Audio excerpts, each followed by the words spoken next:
Hi, my name's Rhiannon Jenkins. I'm a property buyer's agent, and we are here again with Jody Dang, principal of Jody Dang Architects. And we're talking about everybody's favorite topic, development applications. Last time we spoke about how to submit a DA and the process. And now we're going to talk about how to actually check surrounding DAs and planning items, because this is a common question that I get asked from buyers and from clients about surrounding development applications. And I'm sure that Jody does as well. And that's a part of her process when she works with her clients. So welcome, Jody. Hi, Rhiannon. So we'll jump straight into the first question. So Jody, can you tell us how buyers can check for surrounding development applications? And we could use the Inner West Council as an example. So the first thing they could do is go to the Inner West Council website, and on their homepage, you could actually see a little icon called Track a Development Application. So let me share. I can't share my screen. Okay, let me see if I can allow it. There we go. Cool. So I'll just share my screen now. And this is the Inner West Council website. And on their homepage, you'll see a little icon here called Track a Development Application. If you click into there and click into Get It Done Online, you could enter as a guest, or you could register your login details. So you don't have to. Registering a login detail is just that they could remember your login every time you come in. But just for easy access, we'll enter as a guest.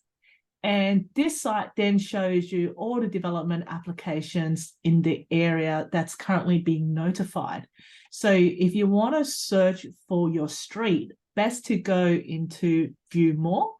And then you could just do a generic search in this area.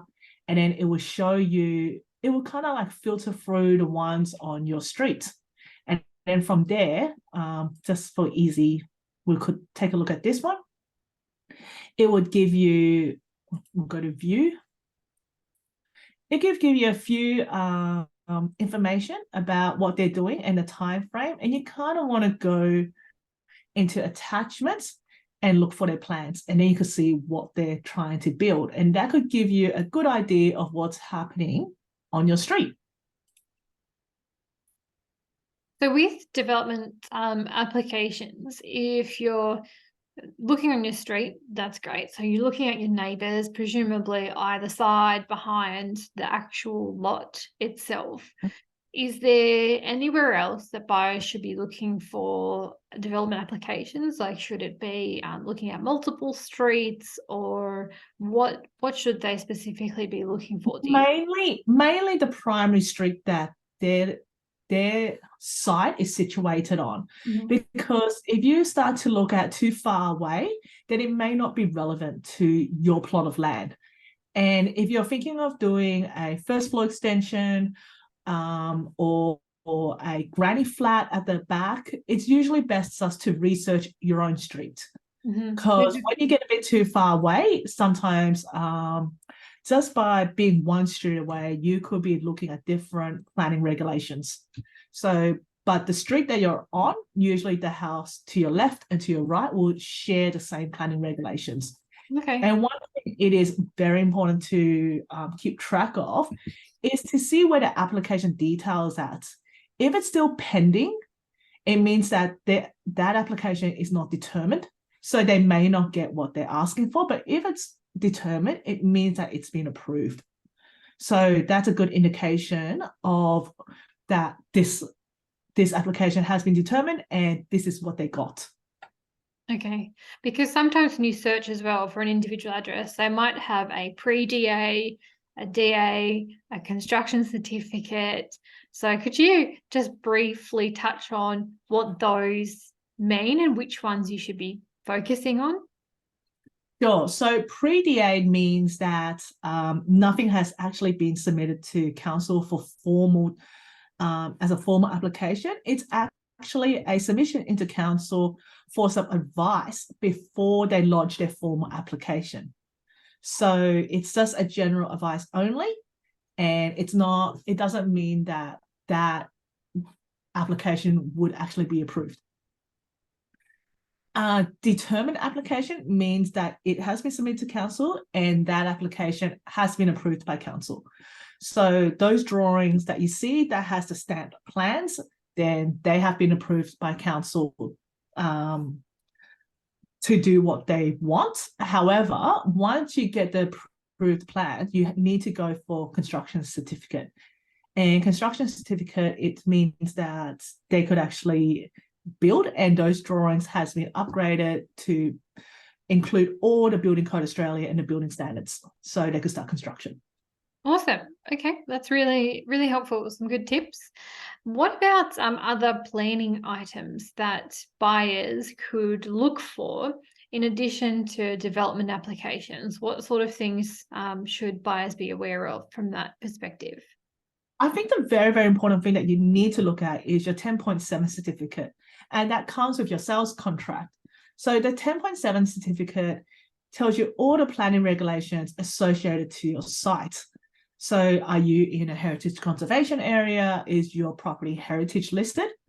And it's also, what are the reasons of why you are buying this property? If you are looking at the plot of land only and you're going to be knocking down the house to be building a whole new house, then you need to know, is this place heritage listed? If it's heritage listed, it means the place cannot be knocked down. Okay. Is in heritage conservation. If it's in heritage conservation, it means part of the house needs to be retained. So having a whole knockdown rebuild is not viable. And then another, what the 10.7 would advise is that if you are, so say if you're not in heritage conservation and you're not heritage listed and you are allowed to do a knockdown rebuild, what are you trying to build? Are you replacing a new single dwelling with a new single dwelling? Or would you like to put on a duplex? So does your site allow for a duplex to come in? And that 10.7 certificate would advise you on the zoning of your site and what you can construct on the site as well. Okay, and then also zoning as well. So looking at, is it low, medium, high density? Maybe your street might have one zoning, but nearby streets might have a different zoning, which could impact building heights as well. So that's something that buyers could look out for to understand if there's potential for other developments nearby. Yeah, and it's also just because the street behind you have a lot of duplexes doesn't mean your street is allowed for duplexes. So that 10.7 certificate does advise you on if you're allowed to, are you in a low density residential area or a medium density residential area, or have you recently been rezoned to commercial?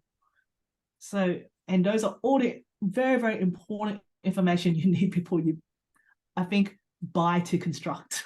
Yes, yeah. So what if a buyer doesn't really understand, they've gone on the council websites, they've got their solicitor as well who's reviewing the contract. What if they just want that extra bit of information or speaking to a person at council? Is that possible if they still are a bit confused by the information they find online?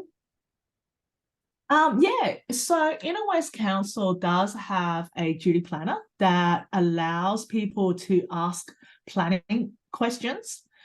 So duty planners, you will need to set a time with them, and they are quite popular as well. So it may take 4 to 5 days to get a time slot in, but it is worthwhile to make an appointment with your duty planner. If you really have your heart set on a place and you're a little bit confused about everything, just to talk to them and ask them, can I do my attic extension, or can I do a knockdown rebuild and stuff? Don't bombard the duty planner with every property that you see. They're not there to give those like constant planning advice on everything, but really when you've kind of really settled onto one place and you looked at your neighbor to your left and you looked at your neighbor to the right, and they have their extensions done, and you just want to know, you know what, just for extra peace of mind, am I able to do this as well? Okay.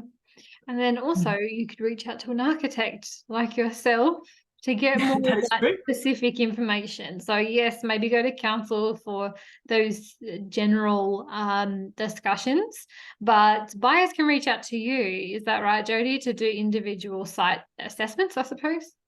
Yes, so if I do offer pre-purchase feasibilities on people for like buyers looking to construct, to just give them a pretty general idea of what is feasible onto their site. So if they're looking at a terrace house and they're thinking of a first floor extension, they could definitely call me up and ask, hey, is this viable? Are we able to do this? And how much, what's the time frame, and what's the cost implications as well? Mm-hmm. And also, I guess the other consultants that they might need to engage, because you don't know what you don't know. So you'd be able to advise them on Yeah, so what I'll piece give they them a need to list of, build. yeah, so I'll give them the whole list of consultants and the associated cost of what they need in order to get a concept together, place it into council, and then actually get it constructed as well. Excellent. All right. Well, thank you so much for the info, Jody. I will put Jody's contact details just on the newsletter here as well. So feel free to reach out to Jody and ask any questions you may have.